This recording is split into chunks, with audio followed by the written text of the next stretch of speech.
எல்லோரும் எப்படி இருக்கீங்க? இப்போ வந்து நவர மீன் வந்து எப்படி வறுக்கிறதுன்னு பார்க்கலாம். அதுக்கு எப்படி அதை சமைக்கலான்னு பார்க்கலாம். அதுக்கு நவர மீன் வந்து ஒரு 1/2 கிலோ வாங்கியாச்சு. உப்பு வந்து 1 ஸ்பூன் எடுத்து போட்டுக்கோங்க. அதுக்கப்புறம் மஞ்சள் தூள் வந்து 1 ஸ்பூன் எடுத்து போட்டுக்கோங்க. குழம்பு மிளகாத்தூள் வந்து உங்கள் காரத்துக்கு ஏற்ப போட்டுக்கோங்க. நான் 1 ஸ்பூன் போட்டிருக்கேன். 1 ஸ்பூன் வந்து மிளகுத்தூள் போட்டிருக்கேன்.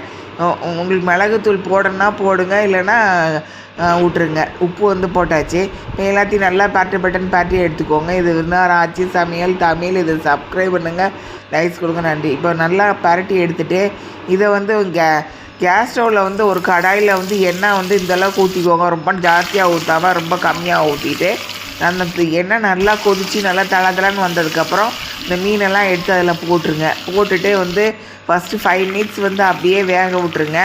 எதுவுமே அதை தொடாதீங்க. அதுக்கப்புறம் வந்து எடுத்து திருப்பி போடுங்க. திருப்பி போட்டுட்டு ஒரு 5 மினிட்ஸ் வேக வைங்க. வேக வச்சு 2 பக்கம் வெந்ததுக்கப்புறம் கரண்டியால் அதை எடுத்து அதுக்கப்புறம் கொஞ்சம் நேரம் இந்த மாதிரி வச்சுட்டு அதுக்கப்புறம் தட்டில் எடுத்து வச்சுருங்க.